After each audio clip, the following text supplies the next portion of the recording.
बिस्मिल्लाहिर्रहमानिर्रहीम। अस्सलाम वालेकुम। मैं हूँ लियाकत राज पर। आप देख रहे हैं लियाकत राज पर ऑफिशियल यूट्यूब चैनल। नाज़रीन, आज गुफ्तगू होगी शहीद सहाफ़ी नसरुल्लाह गडानी कैसे कत्ल हुए, उससे क्यों कत्ल किया गया और उनके पीछे कौन से हाथ हैं जिन्होंने नसरुल्लाह गडानी को बिलाखिर कत्ल करने पर तुले हुए थे। दूसरी बात यह है कि एयर एम्बुलेंस का जो किराया था वो किसने अदा किया। सिंध हुकूमत दावा करती है कि एयर एम्बुलेंस का किराया उन्होंने अदा किया, लेकिन वो झूठ का परिंदा निकला। एयर एम्बुलेंस का किराया किसी और ने नहीं बल्कि उनके वरसा की जानिब से अदा किया गया।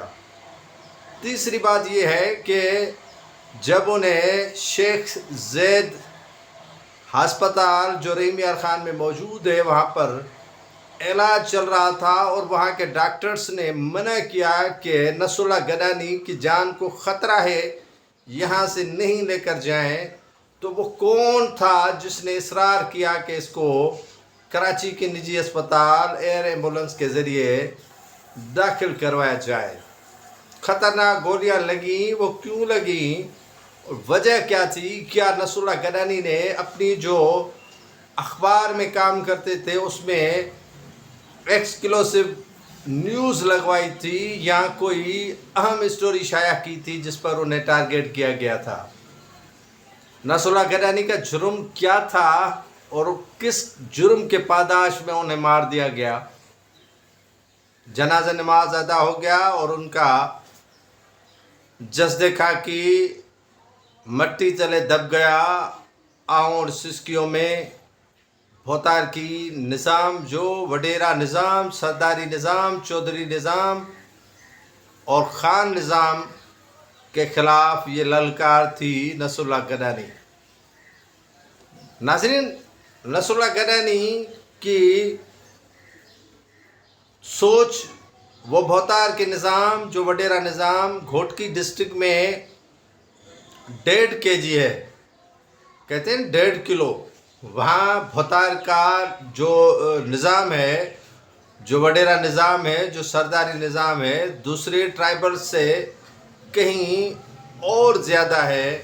अगर सिंध के दूसरे अजला में देखा जाएगा तो वहाँ पर ये भोतार की निज़ाम, वडेरा निज़ाम, सरदारी निज़ाम 1 kg है, तो घोटकी में 1.5 kg है।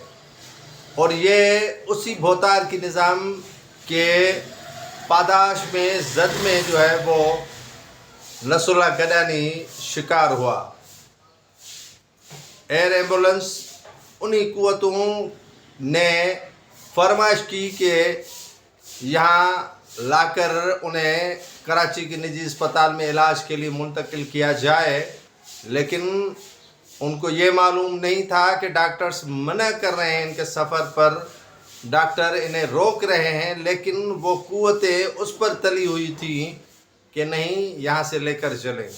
और वो नसरुल्लाह गडानी की ज़िंदगी और मौत तो परवरदिगार के हाथ में थी, लेकिन उन कुव्वतों ने भरपूर कोशिश की कि नसरुल्लाह गडानी की ज़िंदगी का अंत हो और ये शम्मा बुझ जाए।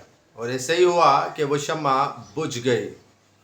अफसोस का मकाम यह है नाजरीन कि एयर एम्बुलेंस का किराया भी उनके वरसा ने अदा किया। दुख का मकाम यह है कि जिन ने दावा किया था कि एयर एम्बुलेंस हमारी तरफ से, एयर एम्बुलेंस का इंतज़ाम हो गया, एयर एम्बुलेंस आ गई, एयर एम्बुलेंस में अब बिठा रहे हैं, लेकिन अफसोस का मकाम है कि एयर एम्बुलेंस की जो एडवांस बुकिंग थी उनके लवाहकीन की तरफ से की गई थी। किसी ने 1 कौड़ी पाई भी नहीं दी। सिंध हुकूमत ने 1 कौड़ी पाई भी अदा नहीं की है।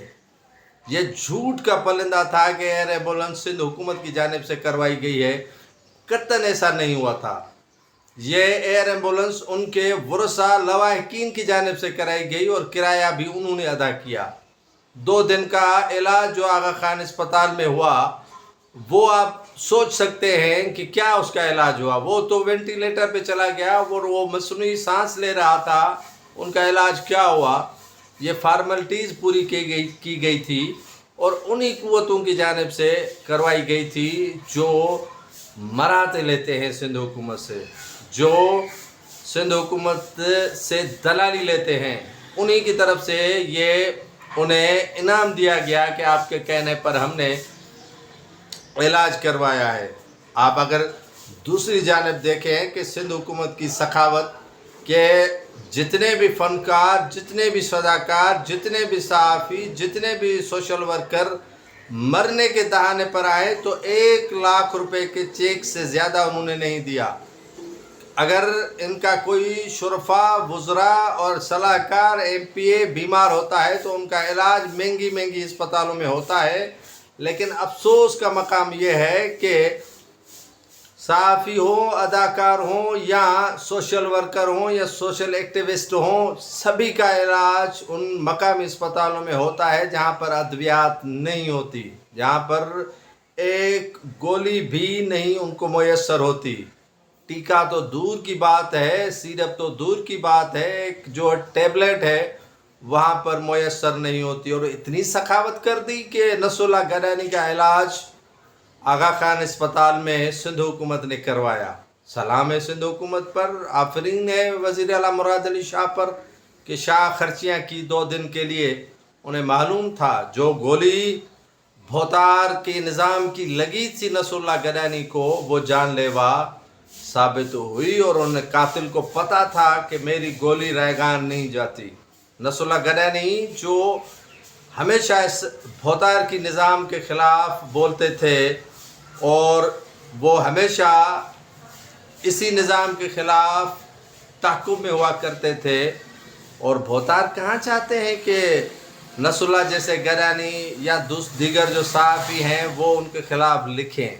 ये भोतार क्यों चाहेंगे कि सहाफ़ी कौन होते हैं इनकी नज़रों में? कई ऐसे मीडिया वाले हैं जो भोतारों की दरबारों पर जाते हैं, सलाम करते हैं और सरदारों की जी में मिलाते हैं और उन्हें एडवाइस देते हैं। ऐसे दरबारी सहाफ़ी काफ़ी हैं जो सोच ये रखते हैं कि आप इसको इग्नोर करें, इसको जो है अपने साथ रखें। ये सियासतदान, लीडरान, भोतार, बडेरे, सरदार इसी सोच के मुतहम्मिल हो गए हैं कि किस दरबारी को कितना करीब रखना है। नसरुल्लाह गडानी जैसे सहाफ़ी ऐसे भी हैं सिंध में जो इन भोतारों को सलाम नहीं करते और इन भोतारों को जो है वो इनकी वाह नहीं करते। और इसी जो विक्टिम हुआ था इस भोतार के निज़ाम का, वो नसरुल्लाह गडानी हुआ।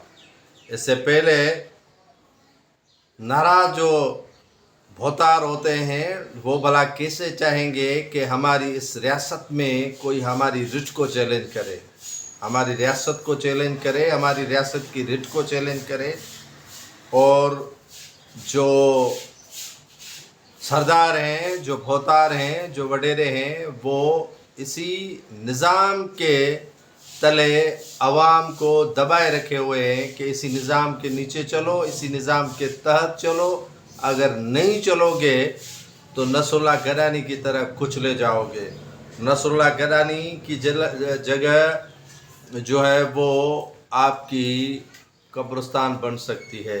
अगर आप सिंध में इसी भोतार की ज़ीनत की ग़ुलामी में नहीं रहेंगे तो शायद नसरुल्लाह की तरह आप मारे जाओगे। ये भोतार की निज़ाम जिसके ख़िलाफ़ कोई उठने के लिए तैयार नहीं, जो इनके लिए आवाज़ बुलंद करने के लिए तैयार नहीं, लेकिन ज़रूरत इस अमर की है कि हमें इस वडेरी निज़ाम, इस भोतार की निज़ाम के ख़िलाफ़ एक होना पड़ेगा और इसके ख़िलाफ़ जद्दोजहद करनी पड़ेगी।